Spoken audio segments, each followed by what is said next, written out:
Okay, good morning. Proceed tayo with example number 3. Okay, the givens in example number 3 is x to the 5th, y to the 3rd, and the second one, x to the 6th, y to the 6th. No? Okay, to find the greatest common factor, okay, ano yung greatest common factor between x to the 5th, y to the 3rd, and x to the 6th, y to the 6th? We have x to the 5th and y to the 3rd.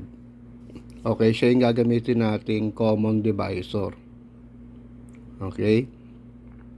So here, we divide x to the 5th, y to the 3rd by the same number, x to the 5th, y to the 3rd.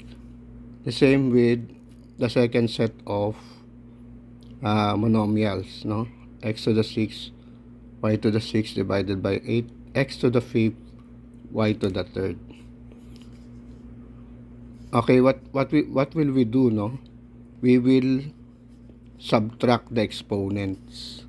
So magiging ganito siya. X 5 minus 5, it will leave us with x raised to 0. 3 minus 3 will give us y raised to 0. Mamaya explain natin yung equivalent.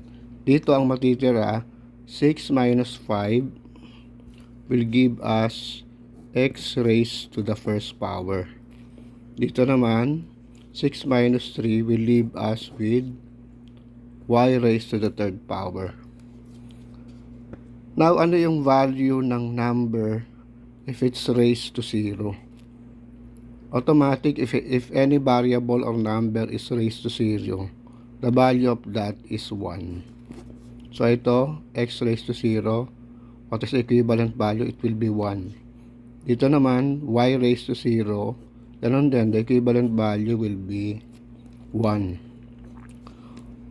Okay, so it will become 1 multiplied by 1. Dito naman, we have x raised to the first power. Now, any number raised to the first power is equivalent to itself. Okay, no? Yung unknown number dito is marked as x. So, therefore, ano yung magiging value niya? X. Okay? Then this one, it will remain as is, no? Y to the third power. Okay? So, ang final answer will be 1 and x and xy multiplied to the third power. Yan siya.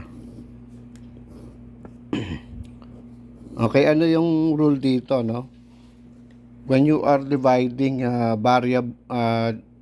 the same variables, no? What do you do with the exponent?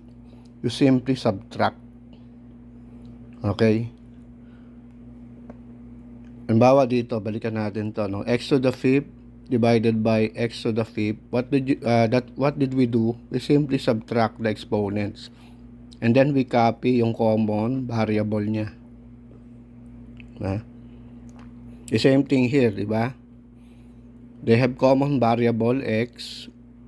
Anong ginawa natin? Kinapi lang natin yung variable and then we subtracted yung exponent. 6 minus 5 gave us x to the first power.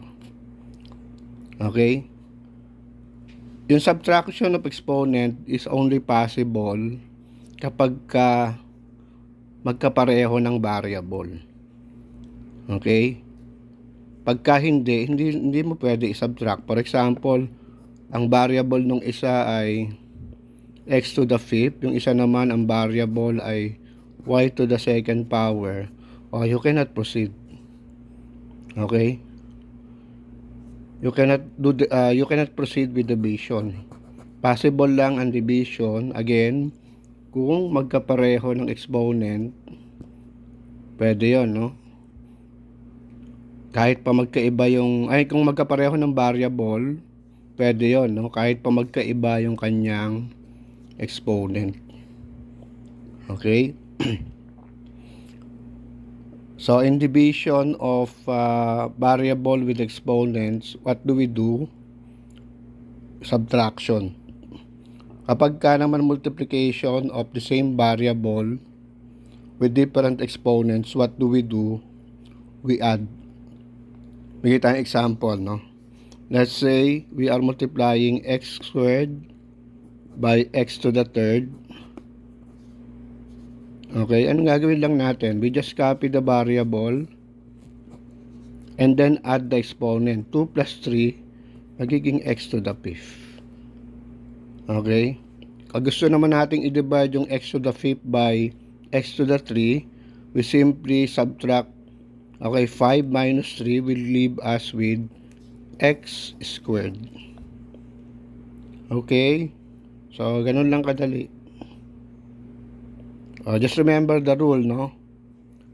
Any number raised to 0 power or any number whose exponent is 0 is equivalent to 1. Any number naman raised to the first power is equivalent to itself. Bigay tayo na another example doon. No? Let's say this one, 3 raised to 0 power. Anong equivalent value niya? It will be equal to 1. While for example, yung 3 raised to the first power, ang value niya will be 3. Gamitin natin sa exponents, let's say this is y raised to 0 power, it will be equal to 1. Y raised to the first power will be equal to itself, which is y. So, yan. Okay?